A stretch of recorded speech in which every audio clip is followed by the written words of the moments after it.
Hello, and welcome to this very special episode of Future of XYZ. It's very special because it is our 150th episode overall. I'm really proud of this, and I'm also really excited to speak with our guest, Nick Foster. Nick, welcome to Future of XYZ. It's very nice to be here. And I was saying to the listeners, I was saying beforehand how much of an achievement 150 is, because there are a lot of people starting podcasts and not many get to double figures. So congratulations. It's a big achievement. Thank you. I appreciate it. It's, as I said, it's a labor of love. And it's really exciting because we get to speak with, design leaders like yourself. And prior to being part of IF Design and Sandow's Surround Podcast Network, we also spoke with politicians and academics and all sorts of people. So it's been a learning journey for me as well. And what we're talking about with you today is kind of exciting. It's a bit meta, I guess, in the context of Future of XYZ and 149 prior episodes, talking about the future of various topics, because we're talking about the future of thinking about the future. And that is kind of a weird topic probably for some people. Before I give you proper introductions, which you have, why don't we define that topic in the context of your expertise and today's conversation? Yeah, we'll definitely get into it. I think, and it might even evolve as we talk. But yeah, what I'm interested in is not necessarily making predictions or extending projections into the future or making any kind of bets. I'm interested in the ways in which we think about the future when we close our eyes. What comes to mind when we think about the future, and where does that stuff come from, and why, and who created it, and how might it be strong and how might it be weak? So I'm interested in sort of talking in and around that space today. And yeah, that's the subject of my book. So.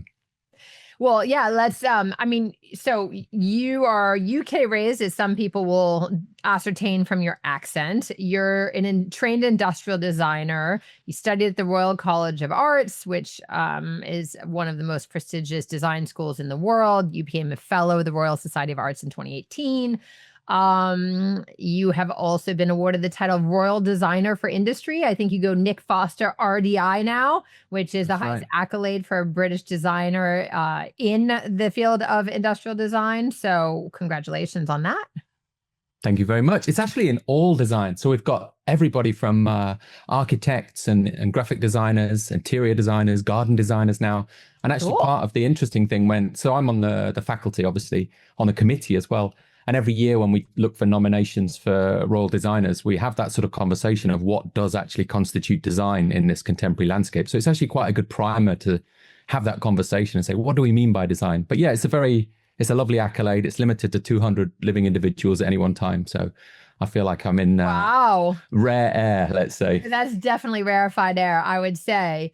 We'll talk a little bit about kind of your own career trajectory at some of the world's largest tech companies, but your most recent full-time gig, if you will, was as head of design at Google X up until a couple of years ago.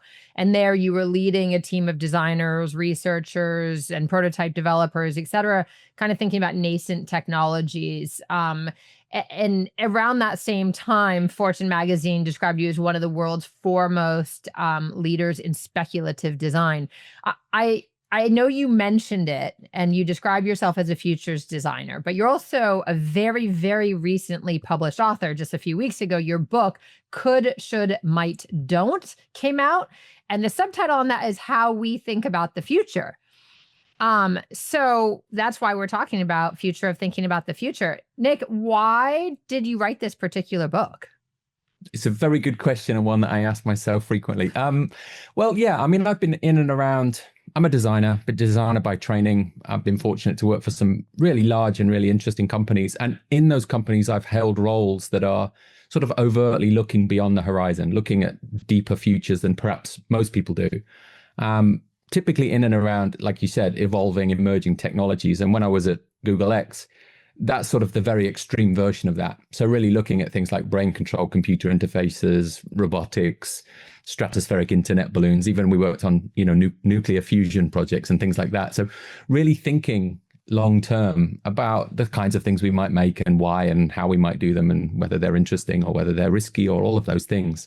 And being in and around those worlds, for such a long time. And yes, around designers, but also around scientists and engineers and investors and marketing people and business leaders, all that sort of group of people had a lot of conversations about the future. And what I've sort of realized, without wanting to sound too critical, is I don't think this is something any of us are particularly good at.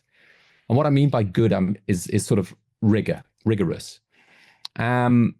And I think that that's something that gradually started to stand out in my experiences. And I got to that point in my career where I was fortunate enough to take a break. I just wanted to start jotting down some thoughts to try and get my sort of head in gear again after just being in the work for so long. And started to have that sort of internal conversation about how do we think about the future? How is it seemingly so underpowered and under-resourced and non-rigorous? And why do people make the same sorts of mistakes all the time, regardless of their background? So I started to write things down. It evolved and evolved and evolved and got a bit unwieldy. And so it sort of turned into a book. And fast forward a year and a half or so, maybe two actually at this point, it's been a really fun experience. And I've always found writing to be a means to make sense of the world for myself. So it's actually quite nice to share some of those things with people outside of my own skull. and sort of start that conversation about when we think about the future, what happens in our heads, and how can we maybe improve that a bit. Well, it's interesting in the testimonials, if you will. I forget what they call them in official publishing speak, but at the front of the book, Questlove, who is a musician, obviously the co-founder of The Roots, but also a filmmaker and cultural curator, says that your book helps provide a meaningful framework for considering the big questions of, quote unquote, where are we going? Who will we be when we get there? And what we need to know that we don't know enough to answer them now. What do you think we actually don't know enough about? Because you've basically just said, even in your career, that's kind of the sense you had. What is it that we don't know enough about? I mean, Questlove has his own opinions and his own take on the book, and good for him. And I'm very proud to have his name on the cover. I think one thing maybe to address is that when I started to write this book, I was very conscious. Maybe this is just my own sort of emotional hang-ups, but I really didn't want to build a manifesto and say what I think the future should contain, or what technologies we should invest in. I also didn't want to write any sort of predictions of this is where I think the future is going. I also didn't want to write a book that was like a method or a framework or something to scroll on a whiteboard to sort of, as millions of consultants do every day. So those are all the things I didn't want to do, because I sort of think we have enough of that. There's a lot of those books. You go onto Amazon or anywhere and search for those books, and they're everywhere, and there's tons of them. So if people like that way of working, great. What I actually wanted to do was just dig down a bit deeper and try and create some sort of framework. Is fine, but I prefer taxonomy. Just like when we think about the future, do we fall into particular lockstep in a certain way of thinking? And I think we do. I think there are four main ways that we think about the future. Now, obviously, we all jump about between these things. Some of us have our preferences for ways of thinking about the future. Some of us sort of only do those things, but maybe stray a bit. So the edges are blurry. Like every diagram, it's just a simplification, not a rule. Maybe it's the four corners of the map, let's say, as opposed to these are four channels that you fall into. But I think they're broadly defined as those four words: could, should, might, and don't. And I find myself falling into those patterns at any one time. I think everybody does, whether they're a practitioner and a creator of futures visions, or more importantly, a consumer of them, or somebody just chatting down a pub to their friends about the future. They'll find themselves in one of these four sort of patterns of conversation or ways of thinking. And I think once we become aware of that taxonomy, and once we're able to break down the future into at least four more manageable chunks, then we might start to have a bit more of a critical conversation about it. And I think what we all realize is, yeah, I do find myself doing one of those more than the other, actually. And perhaps what I mean by rigor is, if we could spread ourselves a bit more broadly across all four, I think our stories about the future will become more rounded and more involving and more sort of actionable and understandable, and bring more people into the conversation that we want to have with them. So, I mean, there's lots to unpack there. Yeah, sure. We're always a really short interview. I think one of the things, I mean, just talking about your career, we talked about the Google X work already, but prior to that, you've kind of been in these industrial design leader, future forward tech companies, whether it be Apple or Google or Nokia or Sony or Dyson. What did you learn? I mean, I guess that's kind of the thing about these. You say these four, like taxonomy, okay, but like in these design roles, what did you learn about thinking about the future? Yeah. And again, I think the main thing that I learned is even working with very, very well-educated, well-focused people, when you're talking about something nearer term, everybody wants an awful lot of rigor. Everybody wants to really dive into the details, and just flinging out an idea in a meeting is not okay. You have to have deeper thought. You have to have deeper responsibility. You need to have some data around it. You need to have some real detail. But as soon as the conversation stretches that little bit further, and obviously further is a comparative adjective, and we can talk about what that means, and it's different in every industry, of course. But if you start to talk about the future with somebody, even a very well-educated person with a PhD or a Pulitzer Prize, you'll find things like the Jetsons or the Matrix or start to come up in conversation, which feels like it's really shooting low of the mark that we should expect from these kinds of conversations. Likewise, you'll see people, there's a lot of people who work in futures work or foresight or strategy or whatever you want to call it, who use data a lot and unpick the world through data and try to create sort of models of the world. And that's interesting and that's great. And it's taken us to some really interesting places. But again, when the solid line converts to a dotted line, it ceases to be data and it becomes a story. And you'll find people leaning on those dotted lines as sort of synthetic facts, as opposed to what they are, which is stories or opinions or hunches or guesses. And so I think this sort of tolerance for a lack of rigor when we're talking about the future across the board, from designers and creative people through to more sort of investors, financiers, through to venture people, business leaders, strategists, everybody has sort of a really visible weakness when it comes to talking about the future that I think we really need to start addressing. And we could get into why a little bit maybe, but I think right now is a really good time to have that conversation about this is a skill that we all play in, but none of us really develop into a rigorous, well-developed ability. It's so interesting because I've, for the last 10 years or so, considered myself a futurist, long before this futurism kind of job description was everywhere. And I still do. I think it's interesting. I mean, a strategist, as you just said, there are lots of kind of like synonyms. But I guess to your point just now, I mean, as humans, we're always kind of like anticipating and looking ahead, whether that's near term or far term.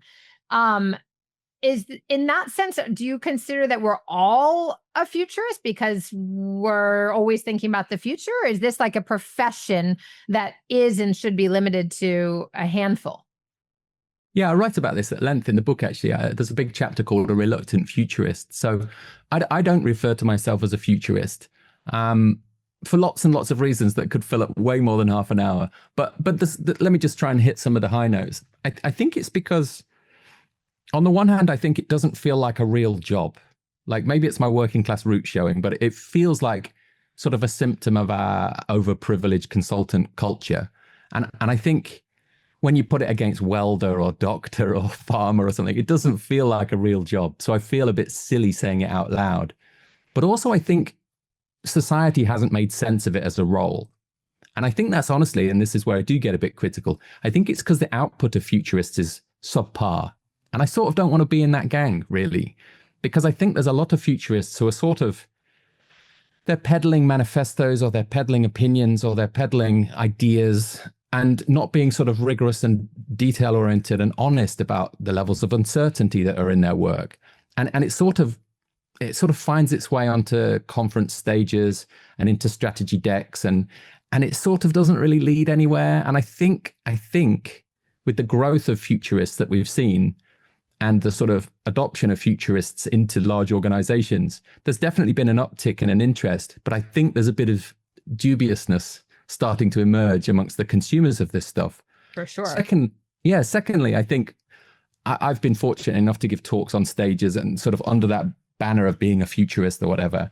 And the audience is really important to me. And I think they're expecting something when I walk on stage. They expect these huge numerals projected behind me about, some figure that's going to be amazing or some robotics uptick or something. And they're sort of sitting there patiently in their rows waiting for it. And I think that sets up a sort of power dynamic that makes me uncomfortable. And the reason why I wrote this book as a sort of layperson's book rather than a practitioner's book or a business book, it's a book for everybody, because I think if the audience starts to get more confident and is allowed to be more critical of the futures that they're told and sold, then that work will have to improve. It will have to, and they won't tolerate this sort of loosey-goosey futures work that I know you see a lot of, and I certainly see a lot of. And so I think what I'm really hoping to do is maybe with the book, without wanting to sound strident, sort of empower the audience to put their hand up and say, what do you mean? Tell me more. I don't get it. Like, that seems like a lie, or I don't understand what you're saying.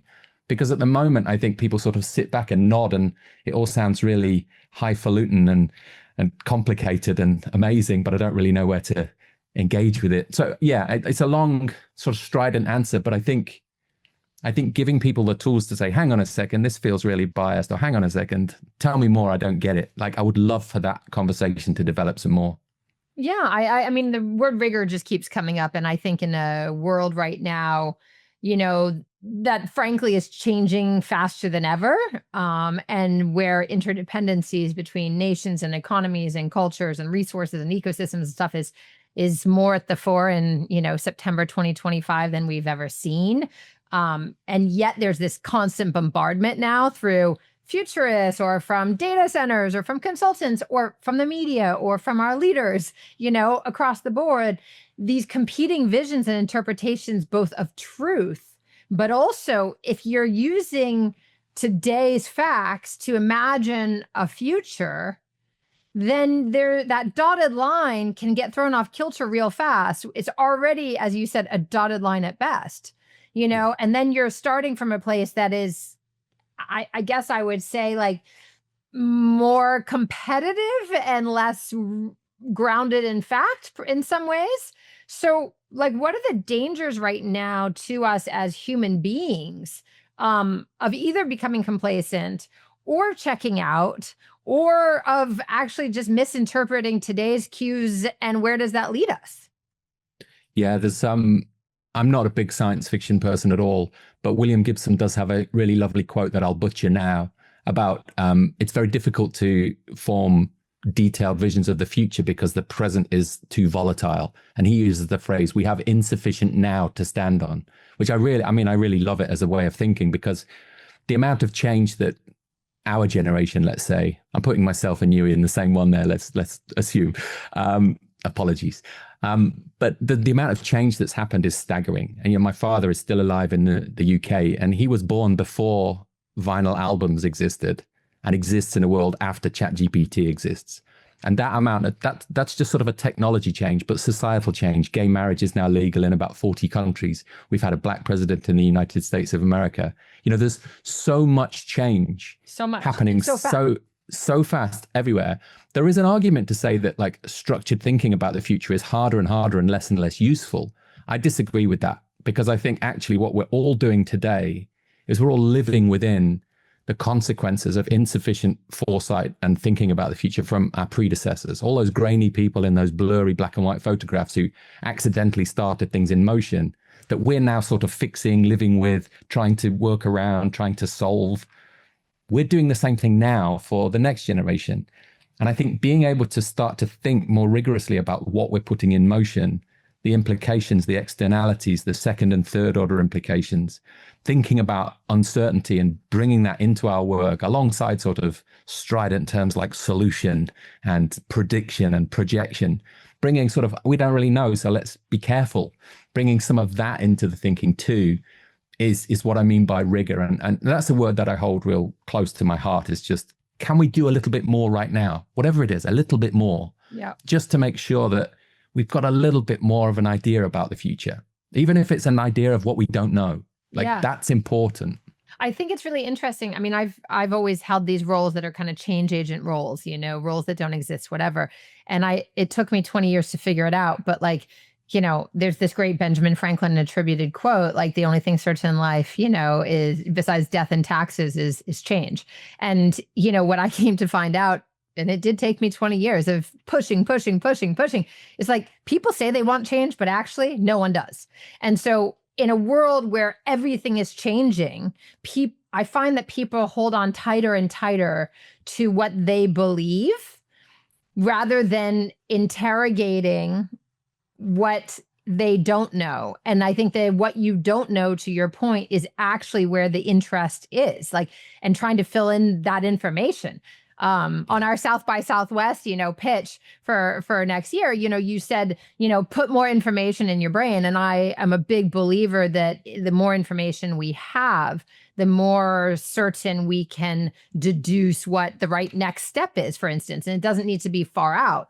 What's your take on kind of, I guess we'll call it the messy middle. We'll think about Scott Belsky, who founded, Behance and is now one of the leaders over at Adobe, who wrote that book, The Messy Middle. And it really hit me hard. It's like we look as humans at all these high points or low points, but mostly the high. And actually, the majority of life lives in this kind of strata of the mundane every day, and our lives are very short. So that also has something to do with the future, right? Yeah, I mean, if I do have an internal manifesto of any sort, it's what I call the future mundane. And it's a way of thinking about the future as an extension of the present and an ordinary, quotidian, everyday, lived-in experience. Because when we think about the future, it is very tempting to be pulled towards the extreme spikes or the ends of the bell curve, either of huge, amazing, whiz-bang, wow, eye-widening transformation, or horror, terrifying, like dystopian futures. It's sort of tempting to be drawn towards those things. And our media, both entertainment media and news media, does a good job of helping to pull us towards those extremes. And the truth of it is the lived experience for the majority of us, which is why the bell curve is the shape of a bell, is somewhere in the middle. We'll have things that will gradually change and our lives will be meaningfully different, like we talked about earlier, but there'll still be clothes pegs and coat hangers and doorknobs and shoes that need cleaning and whatever else. Like, we need to think about the future as that ordinary median place. And it's really tempting, and it's really tempting not to do that. And it's really difficult to do that, especially in corporate environments where you're trying to sort of advertise or sell your idea or make a pitch to an investor. It's tempting to sort of lean more heavily towards the ends. And actually, I think when I travel, one of the things I love to do is go to a convenience store, like a local liquor store or convenience store, and just walk around. And I think you get a real sense for the shape of a culture and the shape of a society from a place like that you sort of don't really get from museums and galleries where you see what the kings and queens used to wear, the extremes. So I really love throwing my chest towards, if somebody says, hey, we've got this amazing new technology, or this amazing thing in the test bed or in the lab that can do all these things, it's important to think about the extremes and what huge transformation could happen. I think it's also important to think of it in Derek's backpack on the bus going to his shift. And as soon as you start to do that, what I find is the conversation suddenly gets grounded and the questions get richer and the conversations get deeper and the implications become more tangible and more visible. And people go, oh yeah, I do actually have an Uncle Derek, and it's a good point. I hadn't thought about that. So yeah, I love to think about the ordinary, the everyday, the lived experience of change. And I'm most familiar with technological change, but all of it. What does it mean for a bar mitzvah in the middle of, Delaware somewhere? What does it mean for, a holiday in Spain for a family of 4? Like, what does it mean? And so I often refer to that as trying to find the grain in a technology, trying to find the direction it wants to go and what changes it will bring in the world. And then start to really play that out in as much detail and as much mundanity as I can muster. It's so interesting because over the course of the last 10 years, I've given a lot of talks, and the two primary ones are like values, values-based leadership, values-based brand building, but also my favorite is like the calculated risk taking. And in both of them, I kind of go through like, we have to point out contextually how short a time human beings have actually been on this little planet, and how short a time really in the history of the universe this planet has been here. I think that contextualization is always grounding.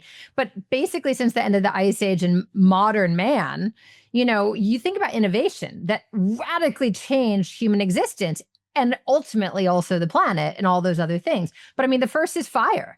Right? Like you could suddenly like have hunter-gatherer cultures and things where you could actually stay put and like have divisions of labor.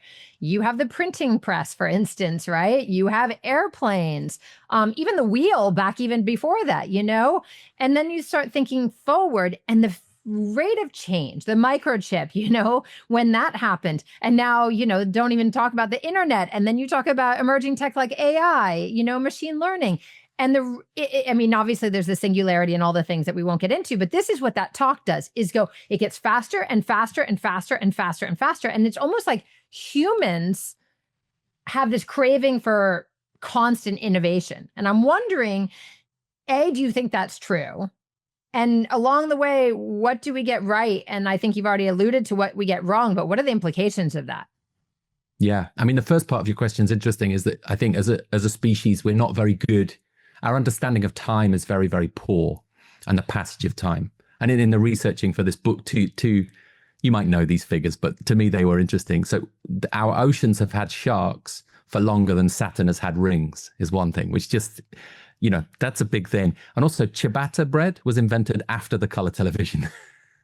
Like these are things like, I don't know, when we think about the past, our ability to sort of contextualize along a time axis is very poor. Now, more to the point of your question, Kurzweil is obviously quite famous for his conversations about exponentiality.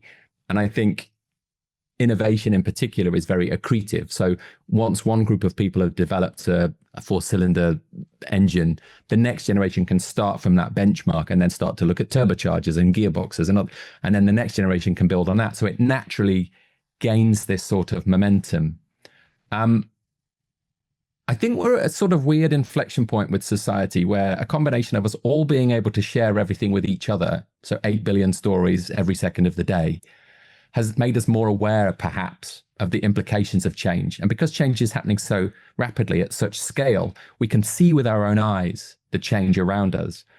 And I think there's I wouldn't say a pushback, but certainly an awareness of like, we're able to make big shifts on this little rock quite quickly now and quite significantly. And people are starting to say, well, hang on a second. I think it might only be at that point at the moment. Obviously everyone's at a different phase of realization, but I think people are starting to realize we have an ability to really open the spigots on change on this planet, and a level of sort of responsibility and a culture of, well, and then what, is starting to creep in. Not in every company, certainly not in every country, but it definitely feels like we're, the futurism that I grew up with in the 80s was just boldly strident, modernist, let's move to the future. I grew up, space Lego was my toy. I grew up around Back to the Future. Totally. All the gadget pictures, even the A-Team had like little gadgets in it. And so everything was tech, grow, faster, bigger, more, combined with the growth of conservative governments and investment and capitalism and the growth of sort of the financial classes and all of that. So the future when I was a kid was that place. If you start to talk to younger people now, and there's a whole spectrum of ways we could cut this, but there seem to be one of the first generations of children or younger people, let's say, who are looking to the future and maybe not so confident about what they see or not so happy. Right. And there's this phrase that I've got in the book, ambient adolescent apocalypticism, which is a term not coined by me. It's very alliterative, which makes it hard to say. But it is that feeling that I think anyone that's been around, and we can define what younger people means, but certainly around younger people, like under age 20, you're around them and they're looking to the future and they're starting to be a bit more unsure, bit fearful, bit anxious about what they see, because their ability to project forward is not taking them to places that are interesting to them or they want to see. So I do think we may have done the exponential bit, and the question about is, do we want to go steeper, or do we want to start, maybe it's a world which is less about more and more about less, perhaps. And I think, and it should be from a sustainability perspective. I just have to say, since, July 24th, was Earth Overshoot Day, which means we used 100% of the resource of this planet, by July 24th. It's the first time since that's been tracked in 1980 that's happened in July. Like, that means we're using 1.8% or 180%, 1.8 of the Earth each year. Like, this is not sustainable. So I certainly hope that the future looks at less is more. Nick, I want to do a quick exercise, kind of fun. Okay, is it fun? I'll be the judge of that. It's fun. Yeah, you can be the judge afterward, okay? It's a quick round. So it's like, what is the role of blank, and I'll give you the blanks, in thinking about the future? Okay. Number one, I think, is the big hairy elephant, culture. And you can define culture however you choose to. Culture, yeah. There are many ways to define. How quick do you want these things? You want one word? like no more than 15 seconds. Okay. I would say, this is the way I'll take the answer. Science fiction has driven popular culture around the future to a point where it's now driving the boardroom. And I think that needs to be pushed back against. And it's not okay for us to try and make the things we saw in the movies, because the people making the movies weren't trying to make the future. They were trying to make entertainment.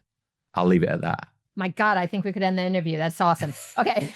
Next one. What is the role of business and the growth mandate of free market capitalism in thinking about the future? Good Lord, these are really like cracker questions, aren't they? What do I think of that? Again, I'm a designer. I've been privileged to be around sort of people like you're describing, and seen the way they work. I think a level of uncertainty is important to bring into their work in the future. I think they play a huge role, and numbers win every argument. And people who play in that space are good with numbers.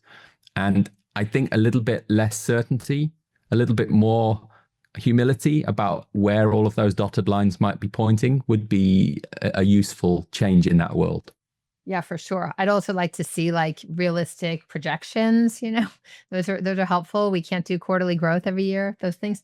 Okay, what is the role? It's a big one, especially for you. What is the role of technology in thinking about the future? I mean, at the moment, it has the wheel.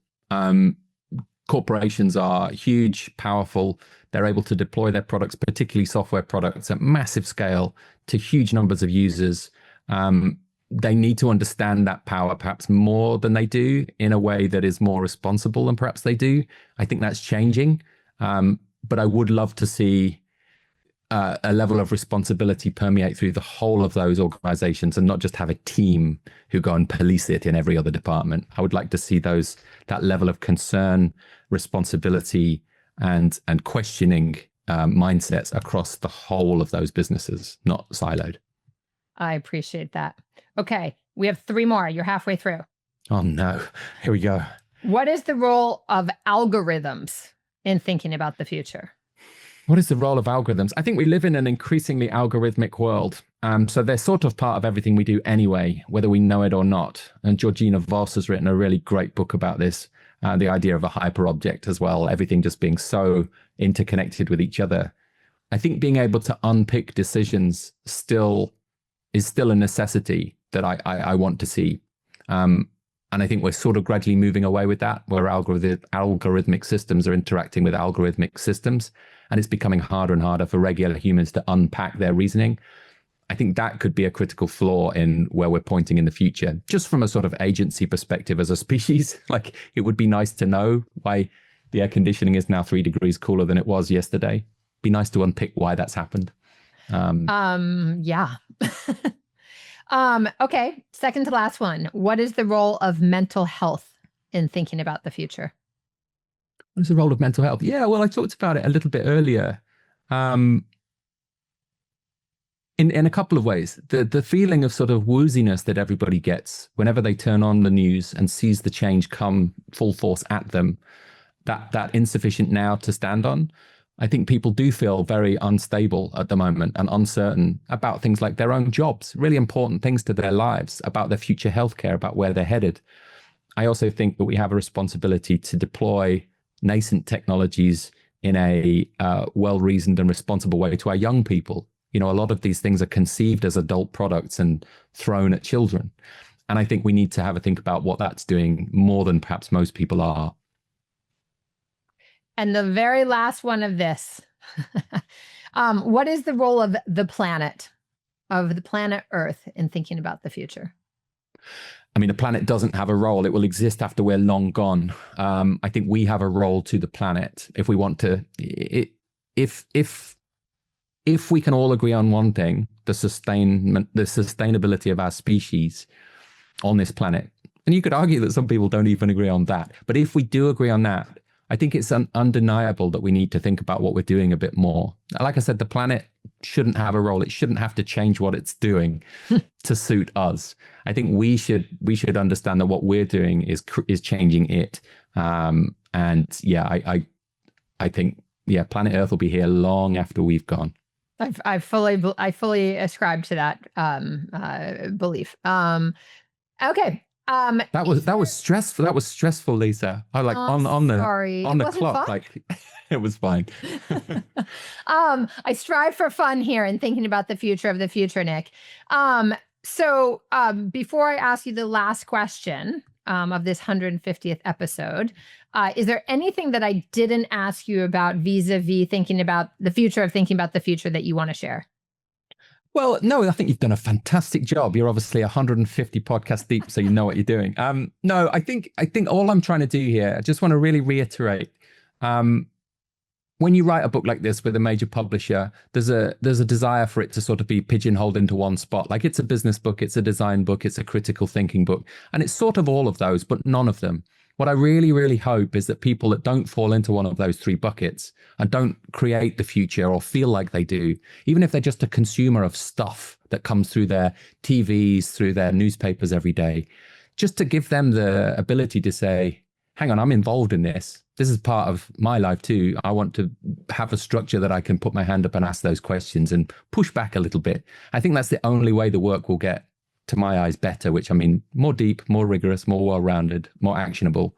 So yeah, I really hope that people see this book as a book anyone can pick up from, find it on a bus somewhere and pick it up and read it. It should be accessible to everybody. And that's the way I've written it. I've tried to skirt all of the desire I have to sound smart or do a sort of COD PhD and write something that's just approachable, because I think it's part of all of our lives. There are twice as many humans on Earth as when I was born.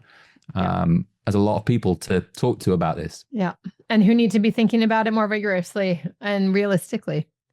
Okay, last question.